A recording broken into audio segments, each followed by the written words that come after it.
Assalamualaikum warahmatullahi wabarakatuh. Berjumpa lagi berjumpa bersama saya Arif Ang.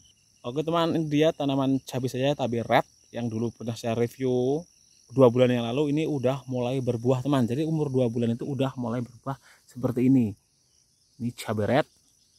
Lalu dia teman, tanaman cabai saya yang umur 2 bulan udah mulai berbuah. Kalau di tempat saya itu namanya cabai setan, karena itu pedasnya tuh banget, jadi sering nyebutnya cabai setan, tapi aslinya itu cabai red. Ini udah pada mulai berbuah teman. Ini ada 1 2, ini ada hama. Ini hama. Ini di sini hama seperti ini memakan nektar teman.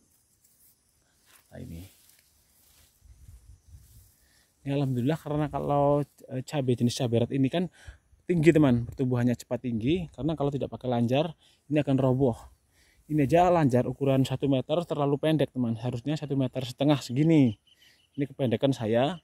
Ini besok saya akan kasih gancangan atau tali bel, sekat dari pojok sana sama pojok sini supaya dia lebih kokoh teman. Ini udah ada yang terkena bule atau gemini, daun menguning teman. Ini teman, cerita seperti ini tanaman cabai saya yang usia 2 bulan udah mulai berbuah. Kalau jenis cabai red ini cepat teman. Ini kalau bisa itu kita harus rajin menyemprot. Itu maksimal tuh 5 hari sekali. Itu paling bagus 3 hari sekali menyemprotnya pakai fungisida. Seperti ini. Ini kan rawan terkena penyakit patek. Kalau nggak rajin-rajin kita semprot, ini akan patek semuanya atau terkena jamur yang di buahnya itu seperti busuk buah gitu teman. Kalau patek kan susah atau mengobatinya. Jadi kita sering-sering menyemprot. Itu maksimal tuh 5 hari sekali. Ini paling bagus ini 3 hari sekali teman. Kalau orang desa saya itu menyebutkannya itu biasanya itu 31 atau 51. Jadi setiap 3 hari sekali semprot atau 5 hari sekali itu maksimalnya. Seperti ini teman, kira-kira tanaman cabai saya. Coba lihat nih, yang ada yang terkena penyakit kuning atau gemini. Ini daunnya kuning tapi tetap berbuah teman. Ini daunnya ada yang kuning nih, tetap berbuah nih. Kan? Ini teman. Tapi berbuahnya tidak terlalu maksimal seperti. Kalau di daerah tempat saya itu banyak teman yang menanam cabai red seperti ini atau cabai setan seperti ini. Jadi kalau kita menyemprotnya tidak, misal 1 minggu sekali aja, ini sudah fatal sekali teman, bisa menyebabkan patek. Ini kan sistemnya harus di merah, kalau dibuat orange seperti itu. Jadi kalau kita memanennya pada saat masih hijau seperti ini, putih seperti ini, ya bisa sekali teman. Tapi itu murah sekali kalau harga cabai seperti saat ini lagi anjlok. Untuk cabai yang keriting ini aja teman, yang kemarin panen ini aja saya lakunya 7.000 per kilonya teman. Ini lagi rendah harga cabainya, cabai keritingnya. Bahkan cabai merah malah lebih murah, 6.000 tempat saya di Belitung Kolak. Ini tuh saya baru pertama kali teman menanam cabai red seperti ini. Saya tuh biasanya menanam cabai keriting terus, belum pernah cabai red. Ini baru pertama kali saya menanam cabai red. Tapi kalau cabai rawit yang biasa pernah, tapi kalau cabai red belum pernah, baru sekali ini teman. Dan saya itu pun belajar sama yang udah biasa nanam. Jadi intinya itu harus rajin disemprot pakai fungisida setiap 3 hari sekali atau maksimal 5 hari sekali. Jadi penggunaan fungisidanya itu ya berbeda-beda. Tapi yang ngasih tahu saya yang biasa nanam ini biasanya menggunakan skor dan juga bion. Tapi 2 obat itu sangat mahal sekali. Skor itu antara, yang ukuran besar itu antara 140 atau 150, itu ukuran 250. Kalau yang ukuran 80 mili itu 56. Bion lah 170 dengan berat 500 gram atau setengah kilo. Seperti ini teman. Jadi itu obat fungisida itu bisa diaplikasikan. Jadi antara skor dan bion itu bisa diaplikasikan teman. Seperti itu. Ini saya lagi mau semprot bion dulu semuanya sama skor.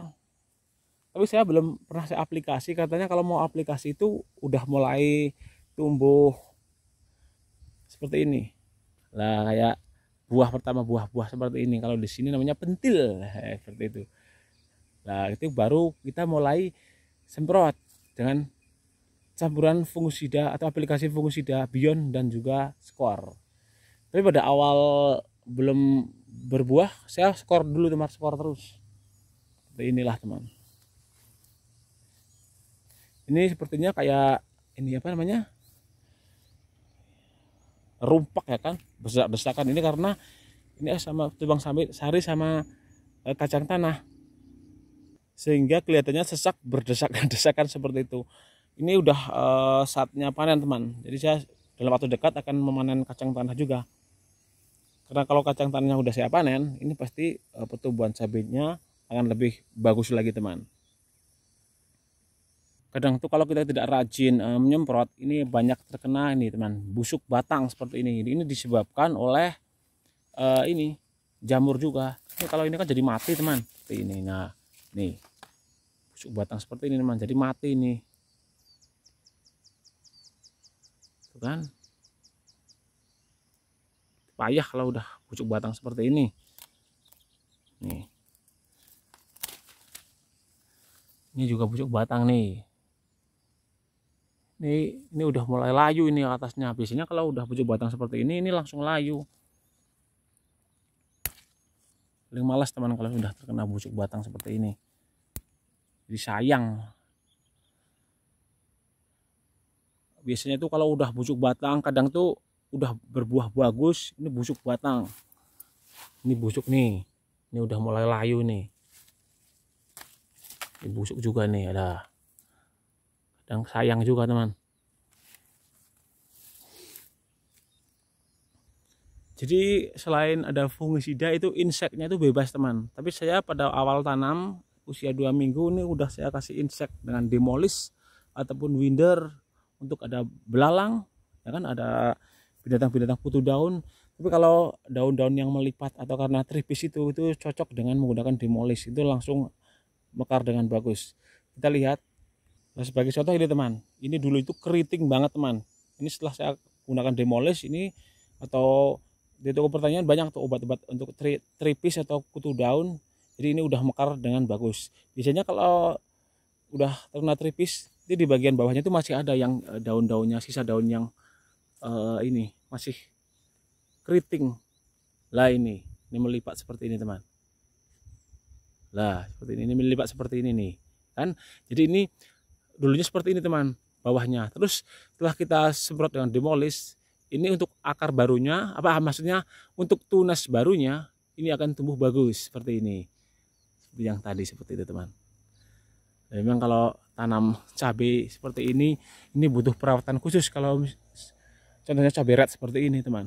Karena kalau kita tidak perawatan yang benar-benar, ini sering terkena patek kan, atau busuk batang yang tadi teman. Dan mengakibatkan kematian. Oke teman, ini aja yang dapat saya sampaikan tentang pertanian sehat, tanam cabai red. Oke, saya Iri, wassalamualaikum warahmatullahi wabarakatuh. Salam sukses petani Indonesia.